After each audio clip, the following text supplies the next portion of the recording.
This Geekster Media production starts now. Welcome to So You Want to Be a Geek, the podcast where we dive into the vibrant and ever-evolving world of geek culture. Whether you're a seasoned fan or just curious about what makes being a geek so special, join us as we explore everything from comics to movies, gaming, tech, sports, and everything in between. Each episode will bring you insights, interviews, and the latest news to fuel your passion and expand your horizons. So grab your favorite fandom and let's embark on this geeky adventure together. I'm Michael Canetti, and this is So You Want to Be a Geek.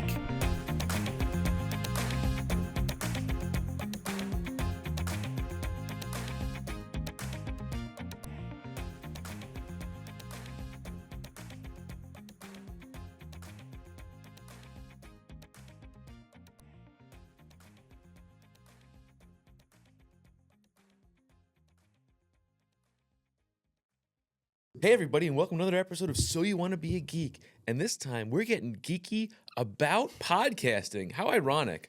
I'm sitting here with my old friend James Calandrino. We're here at LI Creator Studios in Bohemia, Long Island. Hey James, how are you? I'm doing pretty well. How are you? Dude, one of the things I've been doing with this podcast, so this is kind of like, the idea behind it is redefining what it means to be a geek. And people are passionate about all kinds of different things. And I'm very passionate about podcasting. And you and I have known each other now since 2009. I know.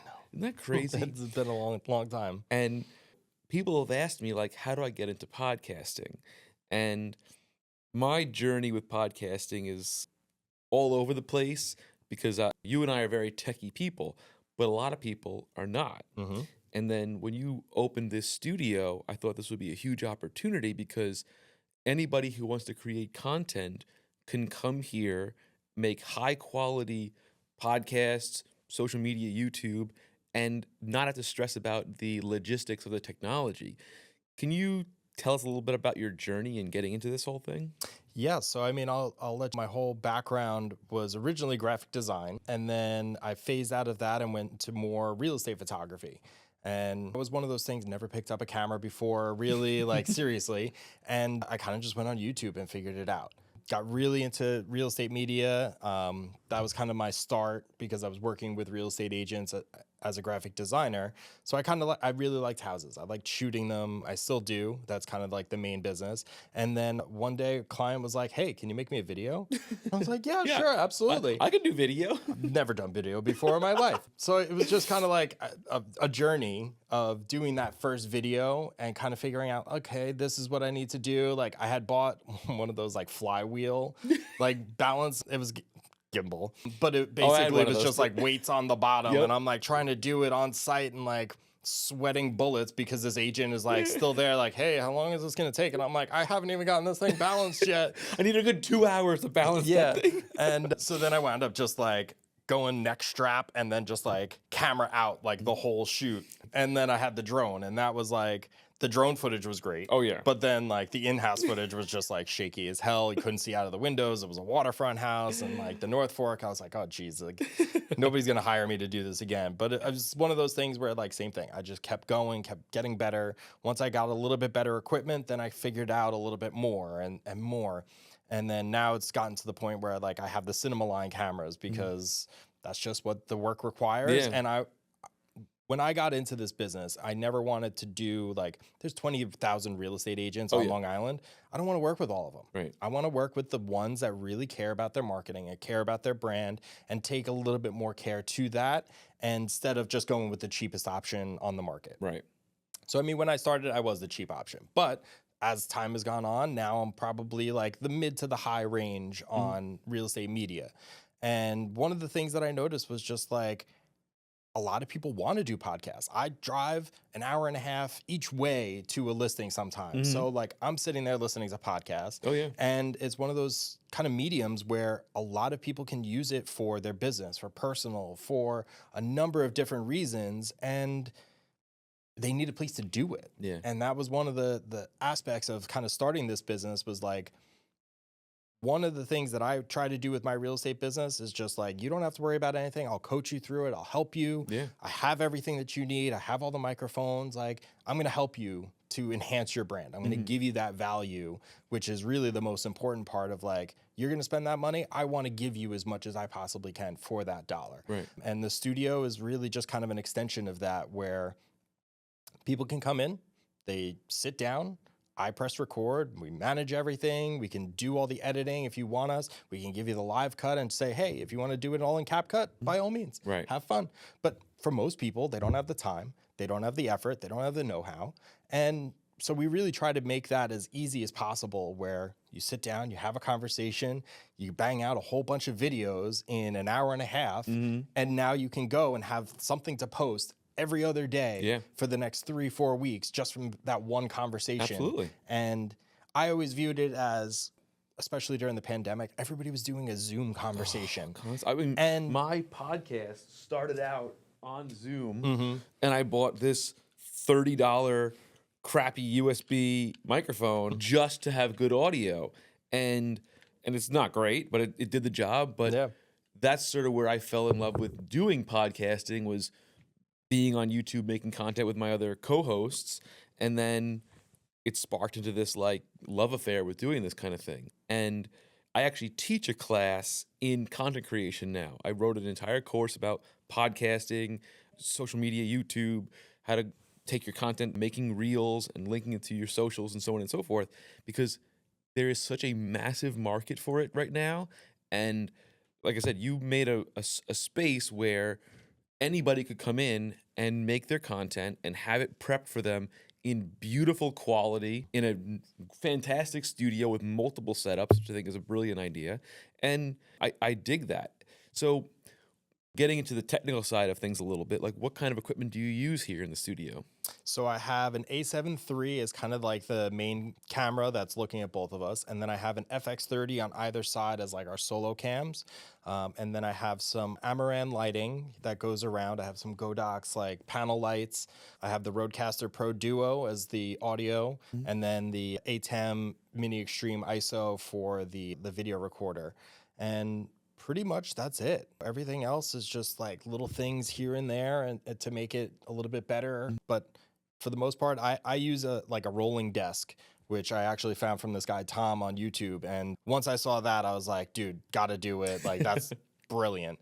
And I'll give all credit to Tom. Like, I'm in a community of other studio business owners, and like almost everybody in this community has this desk. And like we all attribute it to him because he was the first one that was just like, oh, I went to Home Depot, found a whole rolling desk and set up 3 cameras on it and the whole thing. I'm like, dude, brilliant. And so once I saw that, I was like, okay, perfect. Like, because the idea was never to just set up one space and have like one look to it, because then every person that you bring in is always going to have that same look. So I wanted to make it more customized, where you could have the long couch, you could have a table, you could do solo, you could be one chair in front of this, take out the bookcase and do something different than everybody else. You could just use the greenery. You could go into the other space and just use the brick texture by yourself or with people. You could have up to 4 people in the space, which is great for if somebody wanted to do like a comedy podcast or talk about sports. Or the idea for me wasn't to cater to one industry. It was anybody and everybody can come in here. You could have a fitness professional come in for one episode. You can have Dungeons and Dragons guys coming in talking about the next thing. It doesn't matter to me. It's more of just like, come in, you see the space, you come up with more ideas.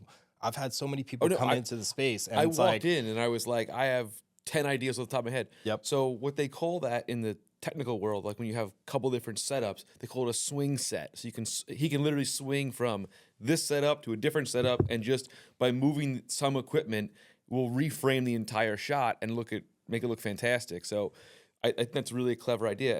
And yes, there's so many, like I'll use fitness as an example, like yoga people that do it on YouTube and make YouTube channels of that, and they don't necessarily have the ability to cut up their own episodes and make it beautiful. They're shooting it in beautiful 4K and high-res images and making nice quality content. So here's another big thing for people that are getting interested in podcasting, right? Every person online will give you a different opinion on what kind of gear to get. Some will go with one brand versus another brand, et cetera, et cetera. What made you choose the Rodecaster?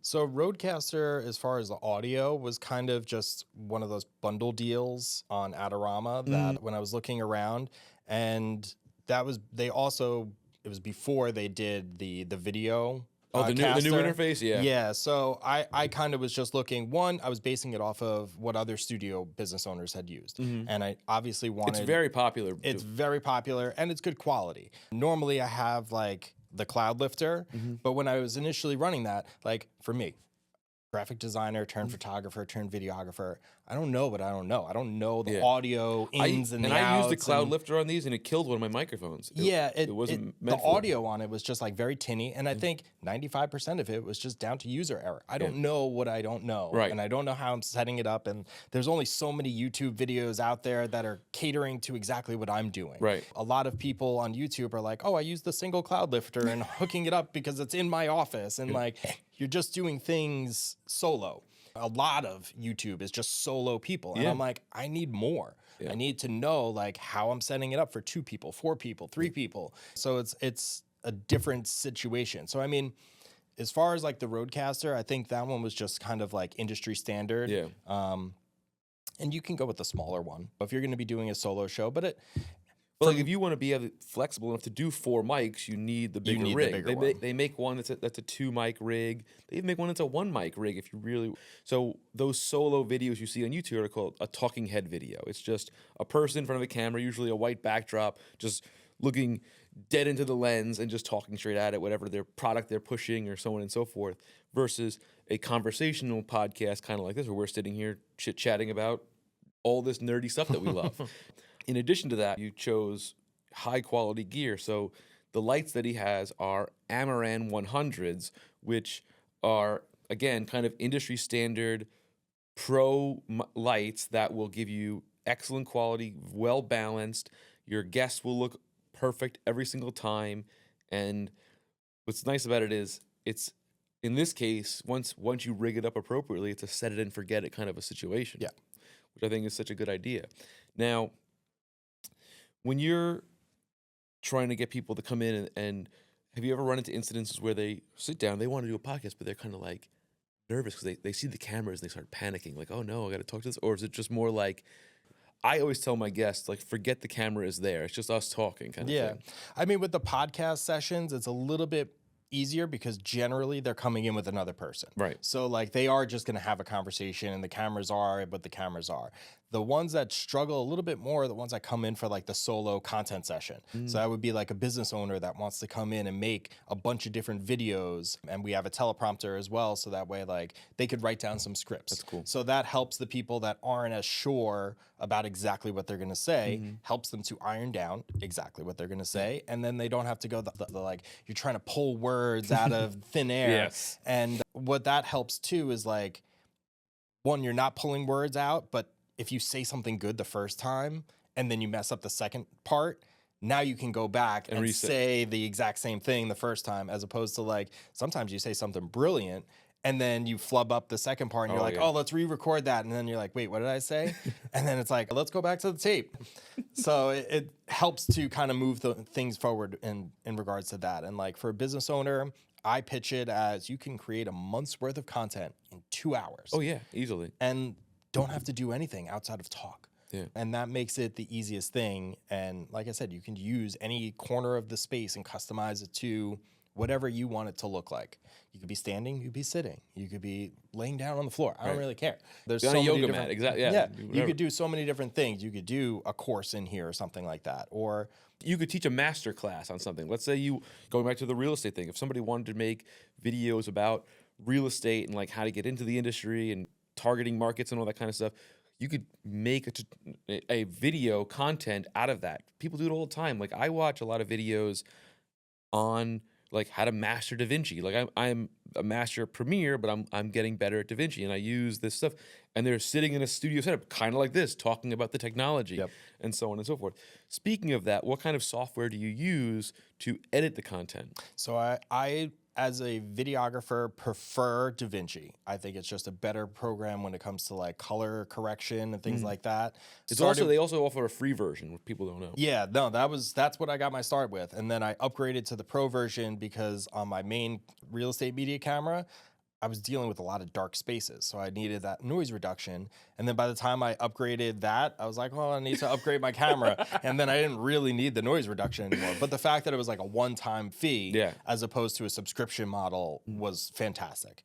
Now, as far as like the studio goes, I tend to edit in Premiere because I'm not shooting everything in log footage like I am with real estate. I don't need the highs and the lows. I'm not trying to expose one thing versus the other. So now with this setup, I could keep it as very simple. It's like shot in Cine, so it's nice and easy. Load that right in. I don't have to do really any color correction outside of like maybe some tonality, but that's where these lights kind of come in. Everything is at the same temperature. They're all balanced correctly. The temperature on each one of the cameras is all set throughout, so I really don't have to do that much as far as color.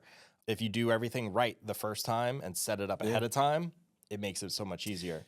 When it comes to lighting, for a minute, an example, anybody who's ever done photography, you'll know there's a key light, a fill light, a backlight, a background light.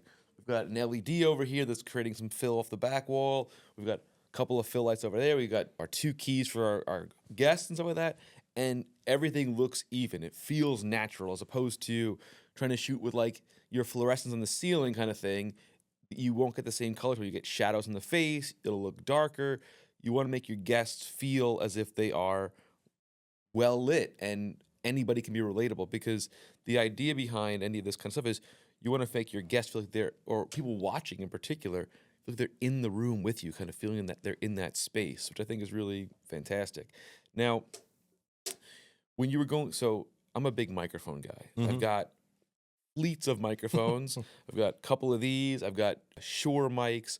When it came down to decide what you wanted to get, what made you choose the Rode Pod mic? The Pod mics have a good track record. Oh, yeah. And a good price point, too. Good price point. And that was probably the biggest thing, because I was spending so much on the camera gear, on the lighting, and the microphones are definitely one of the biggest parts of it. But I didn't need the Shures right out of the gate. For me, again, like this is my second business. So it's not my primary thing. If I was going like balls to the wall, like this is it, I'm going to close down the real estate media company and like just do this, I probably would have just splurged on the Shure SM7Bs and so.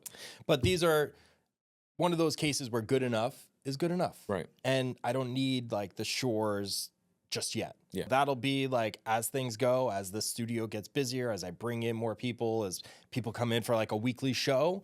And you could also offer tiers. Like if people want to have a lower tier rate, they can use, not that these are lesser microphones, because they are fantastic microphones. I use it myself, but there's sort of like 3 steps of microphones that I've found. There's the Rode Pod mic, and then there's the Shure MV7, which is another mic that I have, and then there's the Shure SM7B, which requires what's called a cloud lifter to adjust the gain and balance it, because it's a very powerful mic.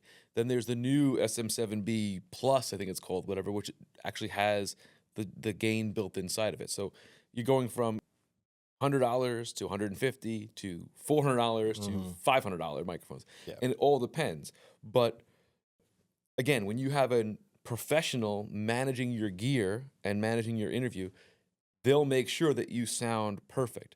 Like me, when I am running and gunning, as they say, and filming on location, I am doing the headphones, I'm doing everything, I'm adjusting the gain, but not everybody can do that kind of stuff. Like I often have an intern too with me that I bring sometimes, and they're on the mic if I want to have a conversation. Yeah.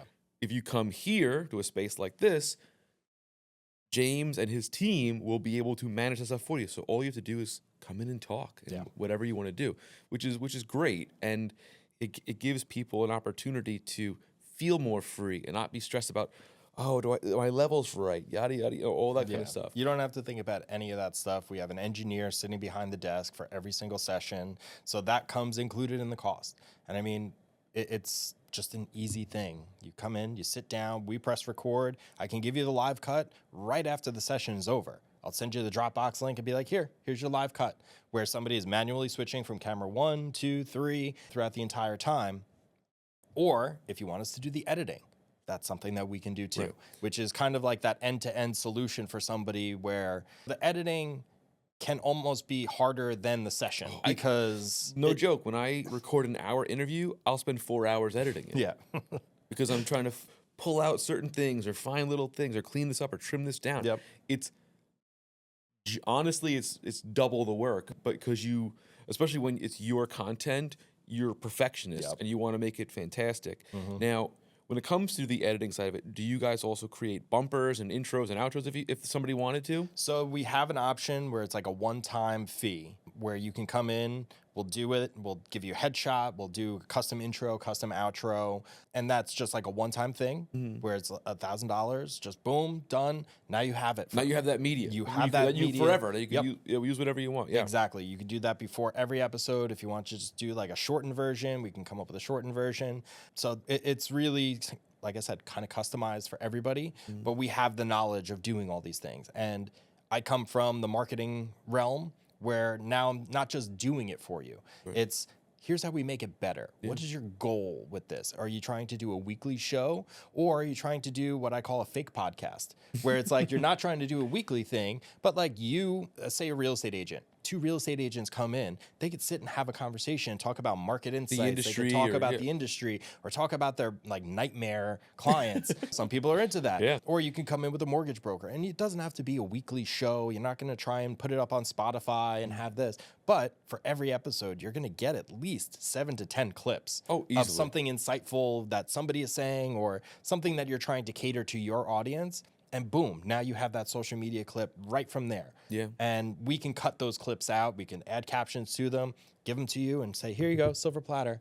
And true. we try to make it as easy as possible to make as much content as possible. Now, I also just had a totally different thought. Like, theoretically, if you have a small business and you want to come in a professional studio and make commercials, either for social or for television, you could come here and do that too. Yep, 100%. You know, you have a green screen set up. You could throw and put the logo of your company, whatever, right behind it. It's super easy, and it's just a matter of telling you guys what they want to do, and you set up for. They walk in. Hi, I'm so and so from Bob's Discount, whatever, and yada yada yada.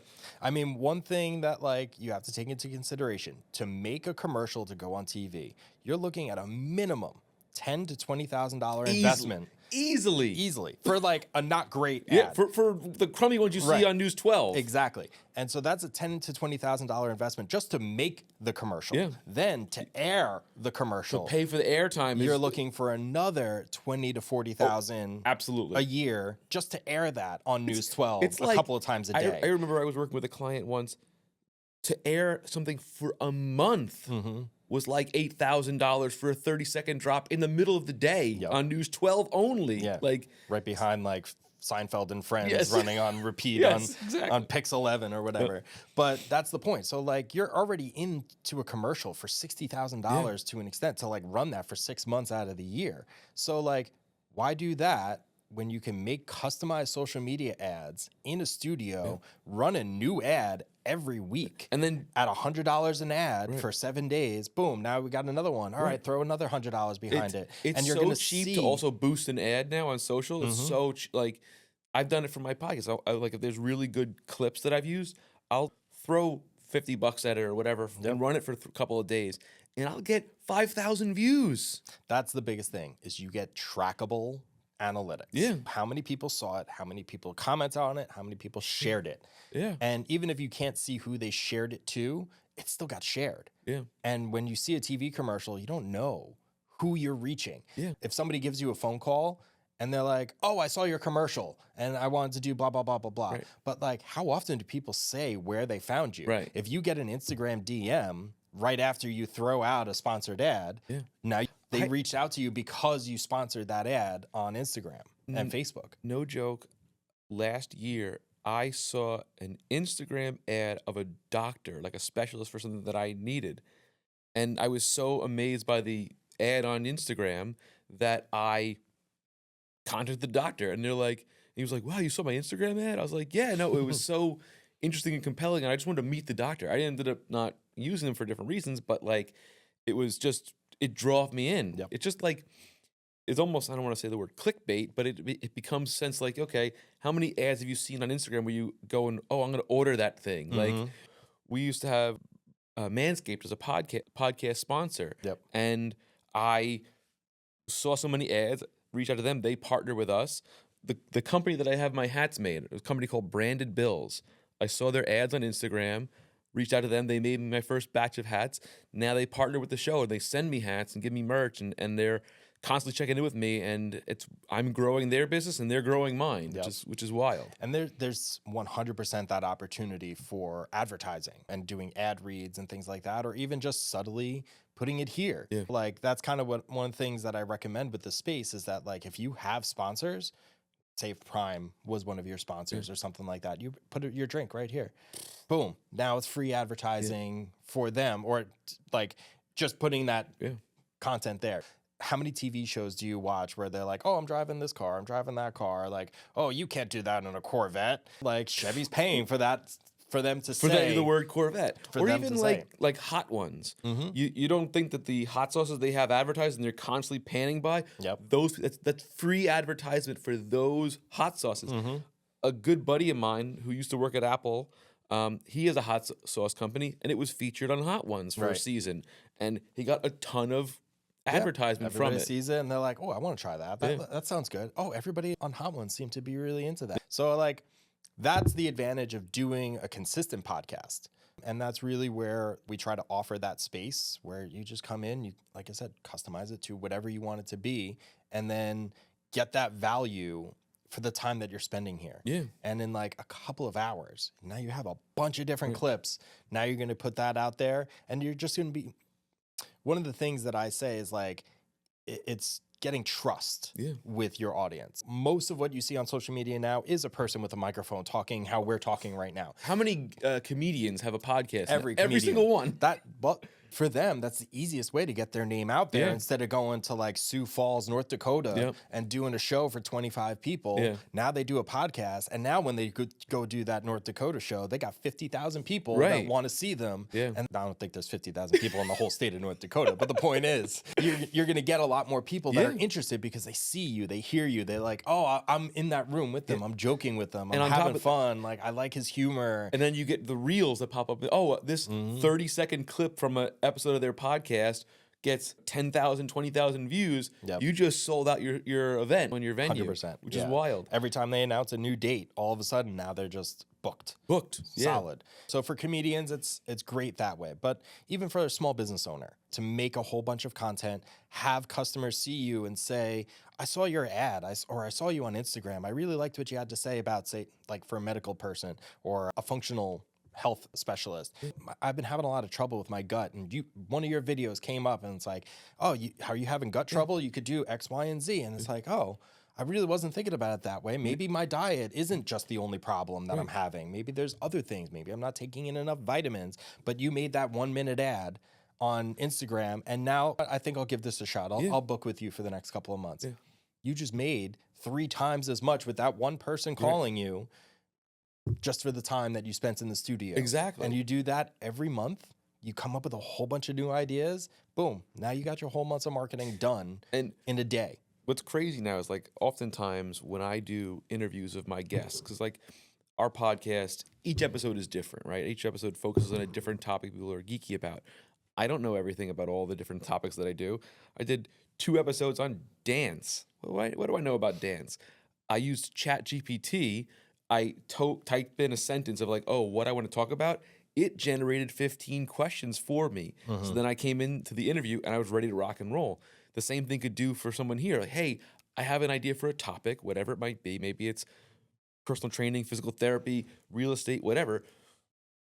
It will curate the questions for you. You throw it up on the teleprompter here, and then they're just firing at those questions and talking about it, having this conversation. And what would take somebody hours to come up with a question could come up in 10 seconds, and you're ready to rock and roll with well-curated stuff. 100%. And like even if you don't use the questions like verbatim, it gives you a great jumping off point. Like I've done podcast sessions where I had 2 people from the same business who didn't really want to do a podcast, or like they just wanted to talk a little bit. But so I, as the engineer behind the camera, threw a question out, and the 2 of them just talked about it for 5 minutes. And then it's like, okay, great. Next question. I threw a question out to the 2 of them, and then they just answered it. So it's just kind of like a question and answer. Like the 2 of them were going back and forth, and boom, now we got 15 clips just from them talking back and forth. And I've done the same thing with like real estate agents where I've now like bundled it in with one of my packages where like you book all of my services, I'll give you a free half hour in the studio. Where like you come in, I ask you a few questions, and like some of them are like related to real estate, some of them are just kind of like off the wall of like, if you could sell a house to a celebrity, what would you be? Like, who would it be? Or if you were a feature in a home, what would you be? What would your dating app say as a real estate agent? Like, So it's funny you say that, right? So you said this earlier. There's what, like somewhere around 20,000 real estate agents on Long Island alone, right? How do you separate yourself in whatever industry you're in, whether it's real estate or car dealerships or anything, right? Any kind of mom and pop retail store.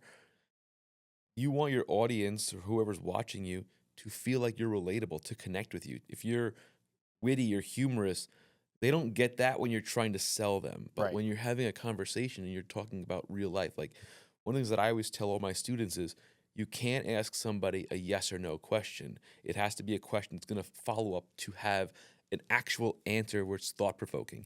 And like I said, I might have 15 curated questions, but sometimes I'll go in an interview. I did one last week that's going to come out soon for cryptocurrency.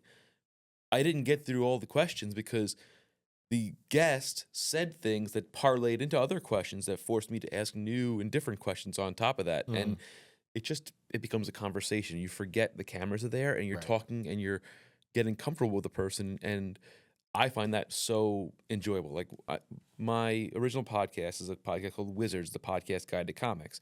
And we would go through the issues of Wizard magazine from the 90s and so on and so forth.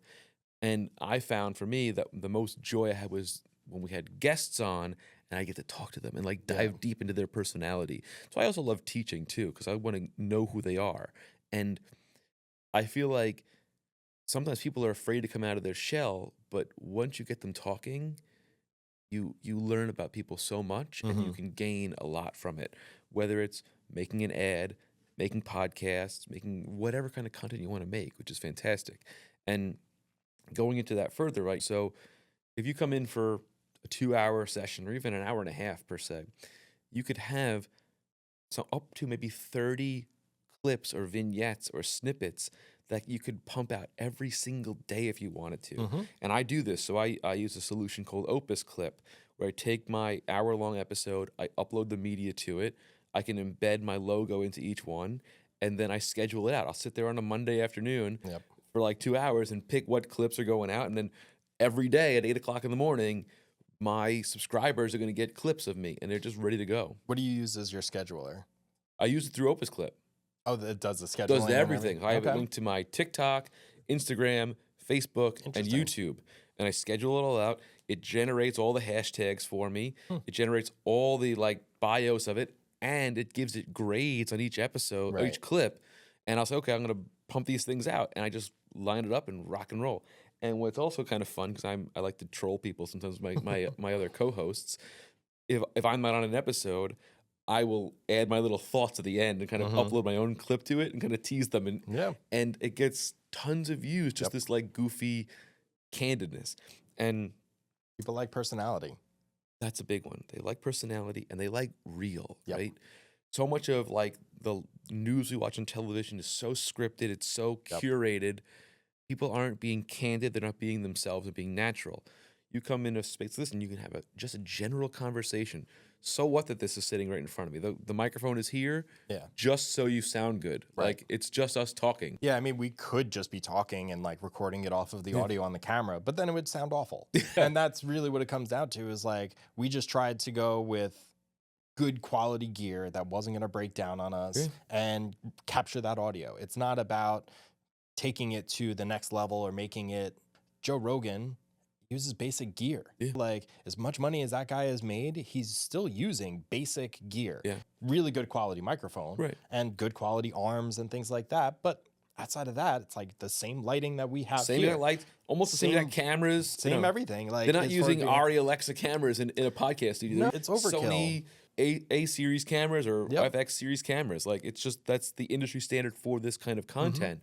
And you can do so much with these things. Like, what's so cool about this, whole setup here, which I'm really fascinated by, is just the way that you were able to figure out how to utilize the space and maximize its functionality in different setups, which I think is so cool. And it's it's like whisper quiet in this spot. It's wild. Like, It's good because the neighbors are kind of like cooperating at this point. But most of the time, like there's not a whole lot of noise. Like it's a title company upstairs and it's like a sales office on the other side. So like sometimes they'll be a little bit noisy, but for the most part, like the microphones are good enough. We've adapted it enough that like even when you physically hear it, the microphones don't pick it up. Right. And that is the most important part, that nobody outside can tell if something is going on outside the door. Like we're in the middle of Bohemia, like right down the road from Islip Airport. I haven't heard a single truck honk or anything. I would say it was what, like 2 minutes off of Sunrise Highway, 3 minutes maybe at most. That was kind of like the key feature for me. So like I live out in Shoreham.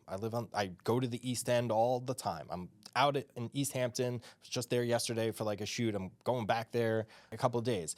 But the point is that like with the studio, I wanted it to appeal to the most amount of people possible. It's very centralized in Suffolk County. Easily accessible for everybody. Like I can get the people from Farmingdale. I can get the people from Huntington. I can get people from even like Eastern Nassau, where it's like, all right, I'll make that trip. Like, it's only 25 minutes away. Okay, cool. I can get the people from Quogue and West Hampton, where like, oh, all right, no problem. Like, I'll come out there. So it's very easily accessible. If you can get to Islip Airport, which is one of the best airports around, everybody loves it. If you can get there, you can get to the studio, which is really like one of the core tenets of like what I was looking for when I was looking for a space. Can you dial in virtual guests too?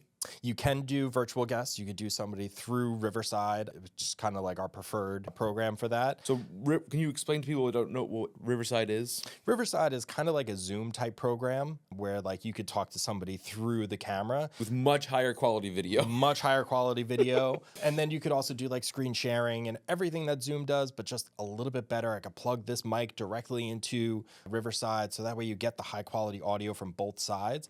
And then I have the multiple screens on the desk, so you could actually see the person you're talking to.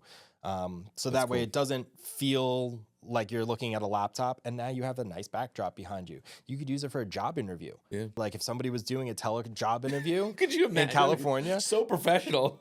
Hi, I'm here at my studio. Yeah, but though, if somebody was going to take not a terrible idea. Take that opportunity, and like if I was interviewing somebody from California and they looked like they were in a professional studio, that would make them stand out from every other person doing a Zoom call with baby in the background. Yeah. So it's just kind of like, how are you going to set yourself apart?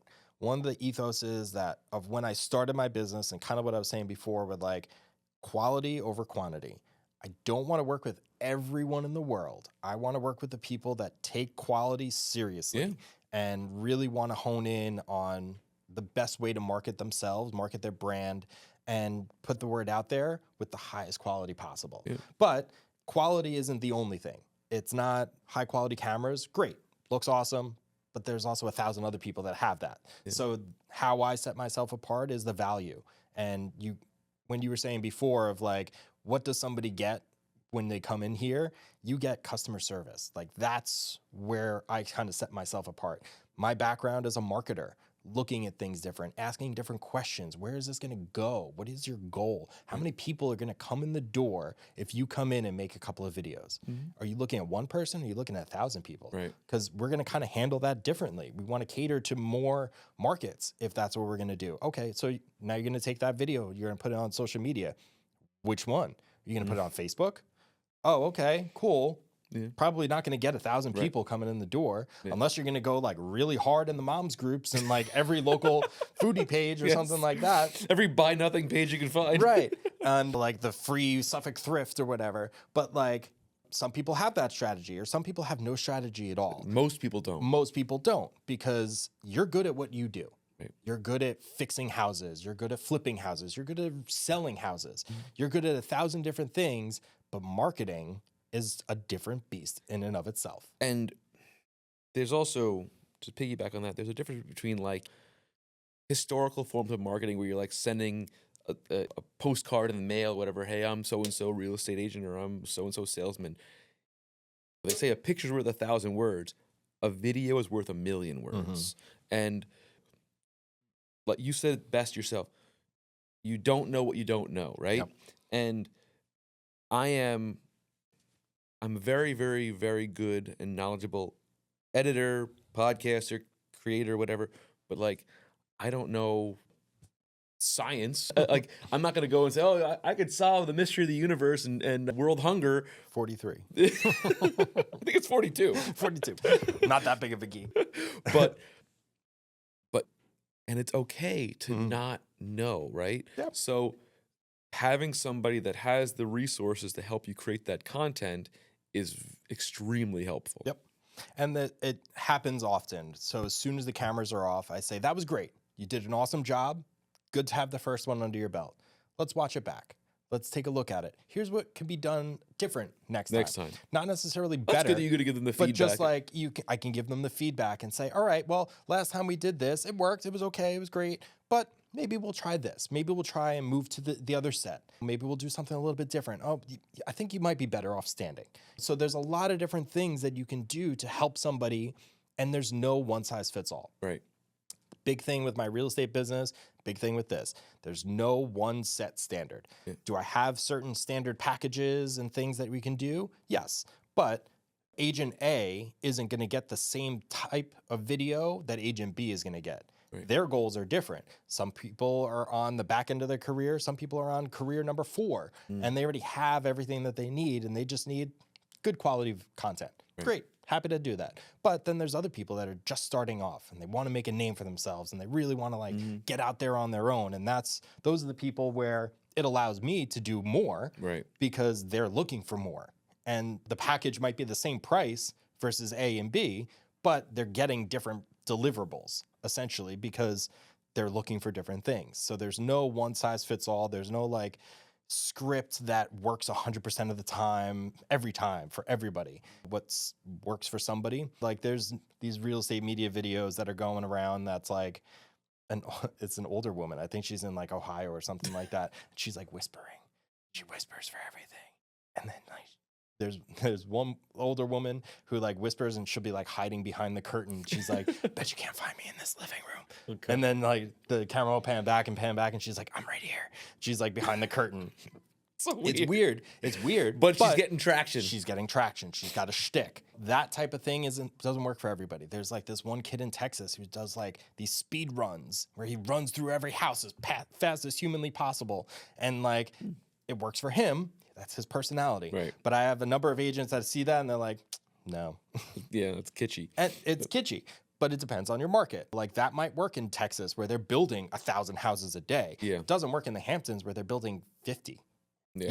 It's at like, best. Yeah. At best. There's just a certain amount of things that are happening in each area. And like, again, for me, I've always tried to cater to the higher end luxury type of clientele because that's what my background was. I was a graphic designer in a real estate office in East Hampton. So like I kind of had to figure it out of like, this is how you talk to a luxury client. This is how you sell to a luxury client. It's not the mailers that residential people in Center Reach are doing, like telling you your house down the block sold. Those people don't live there. Right. A mailer is just going to go in a mailbox and go in the garbage. Exactly. Because they're not there for the next 6 months. Right. Or the renter is going to come in. Exactly. Like most of those are rentals. So it's like you have to sell to that type of person in a different way. But there's also the mindset of like everybody's got a camera in their pocket, right? I don't care what anybody thinks or says. This cannot compare to the cinema cameras. You're not going to get the same quality material off of your phone opening up the Photos app and recording. No. Can you make kitschy kind of fun little videos? Sure. But you have so much more control and versatility and professional quality imagery when utilizing real equipment. Yeah. I mean, I was on site with a construction company yesterday. We were over in Southampton, and there was a couple of points where like it's this company, they were doing like steel work and they were like installing these giant steel beams in like this brand new like oceanfront house. And I'd recorded some of the same clips on my phone that I did my big rig with like the FX3 with like ND filters on and all these different things. And it's like, in some regards, you could see more on the iPhone. Like it exposes the mid-range really well. Yeah. Like you could see the foreground, you could see the background. The sky's not like overblown, but the foreground's not like, doesn't have too many shadows. And it does a decent enough job. But if you were to compare that same clip that I took on my phone versus what I took on the main rig, it's a night and day difference. And you can go on YouTube and when people try to make these like the zooming in, the accuracy, the image quality. When you look really, really close and you want something that looks right, you can't compare. No, it's just that next level of quality. And that's where, like, I was doing social media reels for people and I would do it on my phone and that was good enough. But then it got to a point where good enough isn't good enough for me. Like, to the clients, perfectly happy. And that's why I made it like one of my products. Still on there, still will happily do a social media reel with a phone. But what I want to do is do it with my main rig. Right. Where like you can now throw it I on a turn the whole gimbal thing vertical. and just do it right. And it's like, I can do it that way, but I could really do it this way. And then you're going to stand out from everybody else doing it this way, especially for like those detail shots. Like, the detail shots look so much better on a main rig with the 24-70 on it, as opposed to like the 3x camera on my iPhone. Yeah. Like, even shooting in log on your phone, again, good enough. It's not bad. There's lots of people who make really nice looking videos with an iPhone but shooting in log, not just like shooting with your regular video. Exactly. And like, I saw something where it was like the cinematic video is one of the least utilized things on the iPhone. And I use it all the time. Like, I've taken some great videos of my kids with the cinematic camera where like every time I send it to my family, they're like, holy, that looks awesome. They're like, and I'm like, yeah, no, that was just my phone. It's also like the principles that go into it of like knowing where to hold the camera and how to use the light and all these different things that, coming back to this studio, as a business owner, you don't need to know. Right. You just want to get people in the door. Yeah. You just want to get more business. You want to get more sales. You want to have more conversations. And one of the best things that I like about this studio and podcasts in general is we're having a conversation. Yeah. I'm looking at you in the eye. We're talking. I'm not looking at my phone. Right. I'm not distracted. Doesn't matter what clients are waiting or who's outside or anything like that. Like, when do you have an hour and a half conversation? Almost never with anymore. one person? Right. Never. That's not a Teams call or a Zoom call. Like, no, but like eye to eye, face to face, looking and seeing and seeing how somebody reacts, how their body language changes. Like, it's hard to pick that up on a Zoom call. Yeah. And if you were going to interview somebody in your industry that you really wanted to talk to, say for going back to real estate, if they wanted to interview Tom Ferry or Ryan Serhant or something like that, you're going to do it through Zoom? You want to talk to that person face to face. You want to feel the energy that those guys have. And there's a huge difference between having at this point, everyone has done a job interview over Zoom at some point now. Yep. And you can't read somebody's body language that you're working with or interviewing with over a virtual connection, as opposed to sitting in the room together and having that face-to-face conversation. Yeah. And now I'm going to kind of go backwards a little bit. People approach you and they say, hey, I want to start a podcast. I want to make content. I don't know how to go about doing that. How do you help them flush out their idea and make them comfortable doing this kind of stuff? So, I mean, first is, what's your goal? Who are you trying to reach? Are you trying to do a weekly podcast? Or do you just want to create more content for your business? Are you trying to sell more products? Or are you trying to sell a service? Or are you trying to sell yourself? Because that's another aspect for people. So it's really just asking those kind of questions of like, what's your goal? Because I can cater we could change a lot of different things to accomplish any certain goal. Right. It doesn't have, like I said, no one size fits all for everybody. So, I mean, if you want to come on and say, what, I've really been thinking about doing a podcast, me and my buddy here, we're going to really take this thing seriously. We're going to come in multiple times. And the good thing about this studio is like, you can create multiple episodes in a day. In a day. So you could take a full day and have a month's worth of podcast episodes. Go right in the back, do a costume change, come out and like, hey, look, this is a new episode. We're going to talk about X, Y, and Z. They do that on Price is Right, Wheel of Fortune. They film 4 episodes in a day. All the time. So, I mean, and it maximizes your time as a business owner or a person that's looking to do something where the first time it's just like, hey, let's feel it out. Let's see how it goes. Let's see if I like it, what it turns out to be. But then the second time is like, that's when the creative juices really start flowing. After everybody's first episode always stinks because it's always rough. You don't know what you do.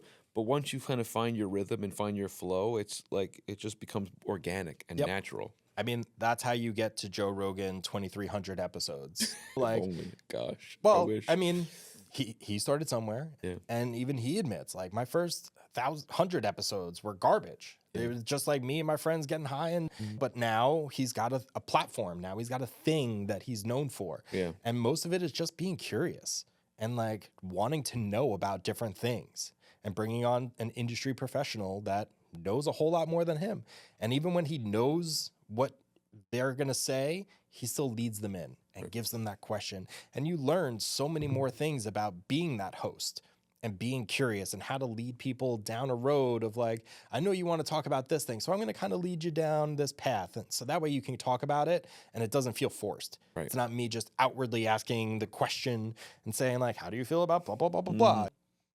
And you learn a whole lot more from that. And there's a lot of value in that. And the fact that you can just have the conversation, it comes across natural. You don't have to feel like you're rushing. You don't have to feel like I need to hit these points in order to make this video something that'll go viral. I have never looked for virality. I've never looked for 1,000 likes on every video or any video. It's more about, did it accomplish you getting known? Did it put your property out there? Did it put you out there as an agent? And that is the biggest thing. Did you get maybe one more phone call, whether it turned into a sale or not? But Anything about comic books? not as much, no. Okay. My brother-in-law is more the comic guy. Do you know who Rob Liefeld is? He created Deadpool. No, but I know Deadpool, but not. So on one of my podcasts a few years back, we were talking about this creator, and I've met him in person. He's a very nice guy. But I made just an off-the-cuff kind of comment about his art and saying I didn't like it. He caught wind of it. He lambasted me on Twitter. The next day, we got 10,000 subscribers. It was The the best very thing that I next could day. have done. It was like totally by accident. And what's funny about it is like now with TikTok, I think my most watched video was maybe like almost 4,000 views. Now my next goes, I want to hit that 5,000 views. I want to figure out whatever that niche was with that particular video, how do I get it to the next level? And you can utilize the technology and the algorithm and understand, okay, this is what worked in this video and how do we grow that content and grow that media? And the one thing, if you ever want to do a podcast, and I tell this to my students, I tell this to everybody, if you're going to be a host of a podcast, you have to be very good at active listening. Like we said, put this stupid thing away and look at your guest, engage with your guest, and talk to them and kind of listen to what they have to say and experience that kind of stuff because it will spark other questions. It will spark different conversation, and you'll get things out of somebody you may not have even known were there, which I find so fascinating. Dude, I'm like blown away. This is so cool. Like it makes me mad because this is so much less stress for me than I'm just like, nothing to set up, nothing to think take about. down. I'm just like, all right, here, I'm going to rock and roll. Just want to talk. Wow, this is fantastic. So, James, where can people find you on social media if they want to connect with you to utilize this space? So you can follow us at LI Creator Studios on Instagram, LICreatorstudios.com, where you can actually just go right online, see all of the studios, and book your session where you see our whole calendar and say, oh, Tuesday at 10:30 works for me. Boom, book 10:30 at Tuesday, and that's it. It's done. You pay right then and there, like for the session. We do very low introductory costs for the session itself. You get the live cut and an engineer for every session. And then the editing can always be done additionally. That's something that doesn't always have to be done. Like I said, if you want to just do it on your own, have at it, by all means. But then you realize how much harder it is than you think. Yes. And getting all those clips. Yeah, Opus Clips does a lot for you, but there's a lot that goes into getting it to Opus Clips. Trust me, it's not just set it and forget it. Right. I'm spending 4 hours editing an episode, curating all the stuff, trimming it out, then uploading it, and then I'm going through each individual reel and trimming it down and adjusting it and fixing things on top of that before I even post it. It's a solid, I'll spend a solid 2 hours curating reels before I even schedule them kind of thing. Yeah, so you're at like 6 hours, Easily. 7 hours in. Per episode. Per episode. Without a doubt. That's after recording it. Yep. And we try to make it as easy as possible where sit down, you have a conversation, and get value for the time that you're sitting in here. gets value for both people. Yeah. Or if you were just one person coming in, now you have multi angles of just you talking. I've had a few different people come in where like they're just having conversation, like reading off a teleprompter, but having multiple angles on that one person just gives it another dimension. Yeah. So there's a thing called shot composition, right? And when you are filming somebody, like when you're doing an interview of some sort, different, like a side profile of a moment versus the dead on shot, you might get a different kind of emotion out of somebody. And you, as the creative, so to speak, may not know that particular angle or that type of move. James will know how to set up that shot, him and his crew, and just get that right magic moment, which I think is the key. Dude, this was amazing. I'm so happy for you for doing this, and I'm proud of you. And I've known you since you graduated college, and so this is so cool. Yeah. Congratulations, good for you. Again, folks, if you're looking to make content, check out James. Give him a call. Come on down, record an episode, and you'll get tons of content. Now, if somebody wants to get that content for themselves, do they have a cloud way to download it? Should they bring their hard drive? What should they do? They could bring their own hard drive, or we could just send you a Dropbox link for the live cut. And like I said, you get that right after the episode is up. So that way you don't have to wait 24 hours or anything and like, oh yeah, I'll get to it and like send you that and like, hey man, can you send me that thing? Because that's a lot of business. A lot of video businesses is just like, oh yeah, I'll get to that edit. Just give me a little bit. So, I mean, we try to make it as easy as possible. You can get your live cut, take a look at it and say if there's any specific clips that you wanted out of that. You could pick them out yourself or let us do all the editing. We'll do something similar to like Opus Clips, comes out with all the highlights and make it look nice and neat for you and say, here, boom, 15 clips from your hour and a half conversation. Very cool. Try to make it easy. Awesome.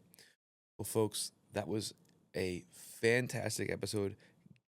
So You Want to Be a Geek's podcast got really geeky about podcasting.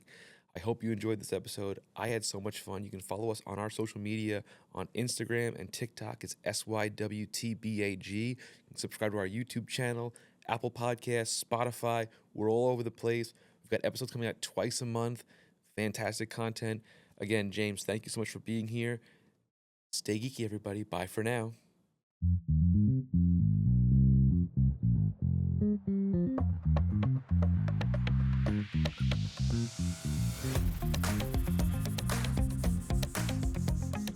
Thanks for tuning into this episode of So You Want to Be a Geek.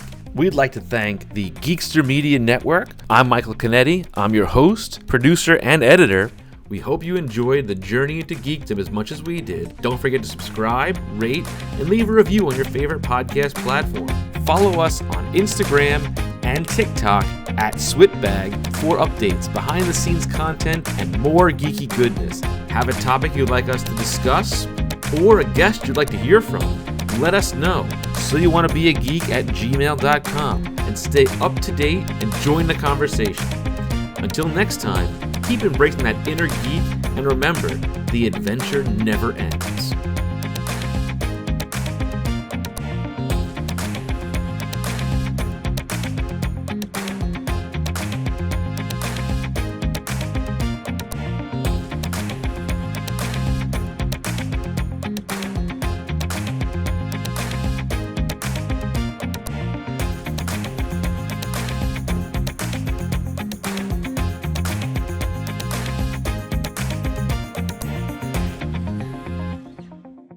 This has been a Geekster Media production.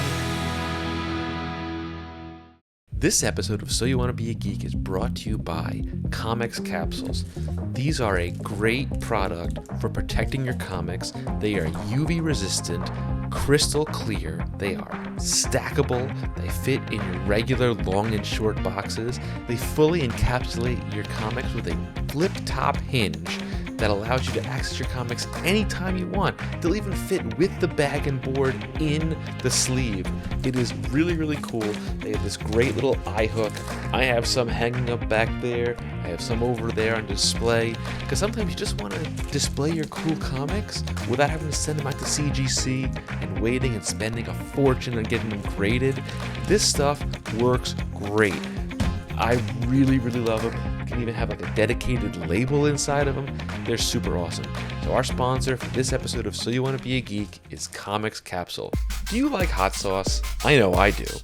Well, one of our sponsors for this week's episode is Jablo Hot Sauce. They are a family-owned, locally produced, amazing Filipino hot sauce that was recently featured on Hot Ones. You're gonna love it. You can put it on everything from hummus to meats to vegetables, whatever you think of. They are a great company, family-owned, and locally produced Filipino hot sauce. If you want to find out where the punch is, check out Jablo Hot Sauce.